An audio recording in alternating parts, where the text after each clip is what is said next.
ஹரே கிருஷ்ணா. அனைவருக்கும் வணக்கம். இந்த பதிவில் மோகினி ஏகாதசி விரதக்கதை பற்றி பார்க்கலாம். மோகினி ஏகாதசியின் சிறப்புகள். மோகினி ஏகாதசி விரதத்தின் சிறப்பு. மோகினி ஏகாதசி விரதம் அறியாமையையும் பாவத்தையும் அடியோடு போக்கக்கூடியது. மோகினி ஏகாதசி விரதம் இருந்து இறைவனை வழிபடுவது நற்கதிக்கு வழிவகுக்கும். இந்த ஏகாதசி விரதக்கதையை சொல்வதாலும் கேட்பதாலும் 1000 பசுக்களை தானம் செய்ததற்கு சமமான புண்ணியத்தை தரும் என்று புராணங்களில் குறிப்பிடப்பட்டுள்ளது. மோகினி ஏகாதசி விரதக்கதையை பற்றி பார்க்கலாம். ஒரு நாள் வசிஷ்ட முனிவரை வணங்கிய ஸ்ரீராமர், குருவே, அனைத்து பாவங்களையும் போக்கக்கூடிய ஒரு விரதத்தை எனக்கு சொல்லுங்கள் என கேட்டார். ராமா, வைகாசி மாதம் வளர்பிறையில் வரும் மோகினி ஏகாதசி அறியாமையையும் பாவத்தையும் அடியோடு போக்கக்கூடியது. இதை போன்று வேறொரு விரதம் இல்லை. அதன் மகிமையை கூறுகிறேன் கேள் என்று கூறி விவரித்தார் வசிஷ்டர். சரஸ்வதி நதிக்கரையில் இருந்த பத்ராவதி நகரத்தை சந்திர வம்சத்தைச் சேர்ந்த திருதிமான் என்ற மன்னன் ஆண்டு வந்தான். அந்த நகரில் தனபாலன் என்றொரு வியாபாரி இருந்தான். அவன் சிறந்த விஷ்ணு பக்தன், மனதாலும் யாருக்கும் தீங்கு நினைக்காதவன். அவனுக்கு சுமனஸ், சத்புத்தி, மேதாவி, சுக்ருதன், திருஷ்டபுத்தி என்று 5 புதல்வர்கள் இருந்தனர். இவர்களில் திருஷ்டபுத்தி என்பவன் துஷ்டகுணம் கொண்டவன். எப்போதும் போதையில் இருப்பது, மாற்றான் மனைவியிடம் முறைகேடாக நடப்பது, தெய்வமே கிடையாது என்று வாதாடுவது, பக்தர்கள் மற்றும் பெரியவர்களை அவமானப்படுத்துவது போன்றவையே இவனது இயல்புகள். மகனது செயல்கள் தனபாலன் மனதை வருந்தச் செய்தது. எனவே அவனை வீட்டை விட்டு விரட்டினார் தனபாலன். அப்பாட, இனி நம்மை கேள்வி கேட்க யாரும் இல்லை, இஷ்டம்போல் இருக்கலாம் என்று மனம் போனபடி வாழ ஆரம்பித்தான் திருஷ்டபுத்தி. ஆனால் செலவுக்கு பணம் வேண்டுமே. அதனால் திருடத் தொடங்கினான்.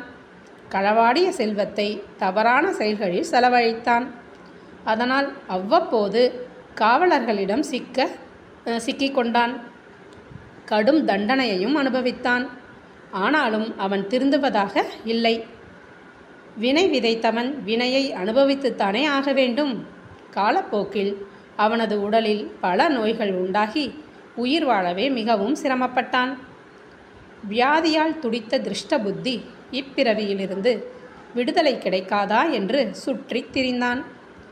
முன்ஜென்மத்தில் அவன் செய்த புண்ணியமோ என்னவோ, கங்கை கரையில் கௌண்டன்ய முனிவரது ஆசிரமத்தை கண்டு அங்கே சென்றான். அப்போது கௌண்டன்ய முனிவர் கங்கையில் குளித்து முடித்து நீர் சொட்ட சொட்ட கரையேறி வந்து கொண்டிருந்தார். அவரது உடலில் இருந்து ஒரு துளி கங்கை நீர் திருஷ்டபுத்தியின் மேல் விழுந்தது. அதன் பலனாக அவன் மனம் திருந்தினான். முனிவரின் கால்களில் விழுந்து, மாமுனியே, பிறருக்கு நல்லது நினைக்காமல் தீமைகள் செய்வதையே வாழ்க்கையாக கொண்டவன் நான். உங்களைத் தவிர எனக்கு வேறு கதியில்லை. ஆகவே நான் நற்கதி பெற வழி சொல்லுங்கள் என கண்ணீரோடு வேண்டிக் கொண்டான். கௌண்டின்யர், திருஷ்டபுத்தி, பாவம் செய்ய வழிகள் பல இருப்பது போல அதிலிருந்து விடுபட்டு நற்கதி அடையவும் பல வழிகள் இருக்கின்றன. அவற்றுள் தலை சிறந்தது மோகினி ஏகாதசி. அன்றைய தினம் நீ விரதம் இருந்து இறைவனை வழிபடுவதே நற்கதி பெற ஒரு வழி. ஆகவே மனம், மொழி, மெய் 3ஆலும் மாதவனான ஸ்ரீ மகாவிஷ்ணுவை வழிபாடு செய். உனது பாவங்கள் எல்லாம் நீங்கும், நற்கதி கிடைக்கும் என்று கூறியதோடு அந்த விரதம் இருக்க வேண்டிய வழிமுறைகளையும் அவனுக்கு கூறினார். அதன்படியே செய்த திருஷ்டபுத்தி அவன் செய்த பாவங்கள் அனைத்தும் நீங்கி வைகுண்டம் அடைந்தான். எனவே இந்த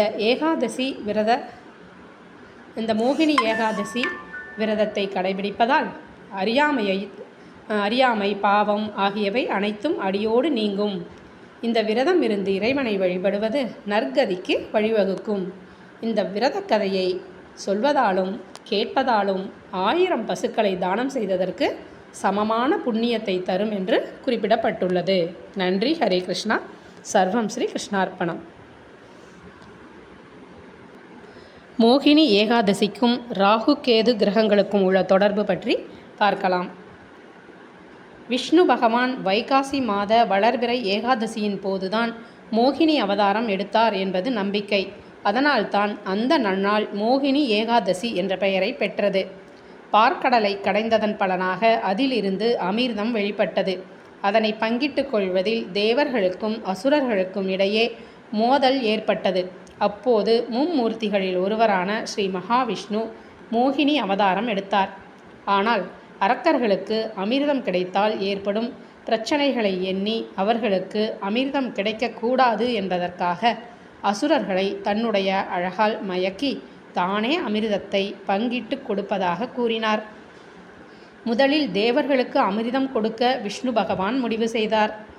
அதன்படி தேவர்களுக்கு அமிர்தத்தை வழங்கிய மோகினி வடிவில் இருந்த ஸ்ரீ மகாவிஷ்ணு தேவரைப் போல வேடம் தரித்து அமிர்தத்தை வாங்கிய அசுரனின் கழுத்தை தன்னுடைய கையில் இருந்த கரண்டியால் கொன்று வெட்டினார்.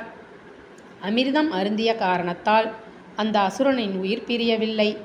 எனவே ராகு கேதுவாக என 2 கிரகங்களாக மாற்றி நவ கிரகங்களில் முக்கியமானவர்களாக மாற்றினார் சிவபெருமான். இந்த முக்கியமான நன்னாளில் விரதம் இருந்தால் ஒருவர் 7 பிறவிகளில் செய்த பாவங்கள் அனைத்தும் நீங்கும் என்றும் துக்கத்தை வென்று நிம்மதியாய் வாழ மோகினி ஏகாதசி அன்று விரதம் இருப்பது நல்லது என்றும் கூறப்பட்டுள்ளது. நன்றி. ஹரே கிருஷ்ணா. சர்வம் ஸ்ரீ கிருஷ்ணார்ப்பணம்.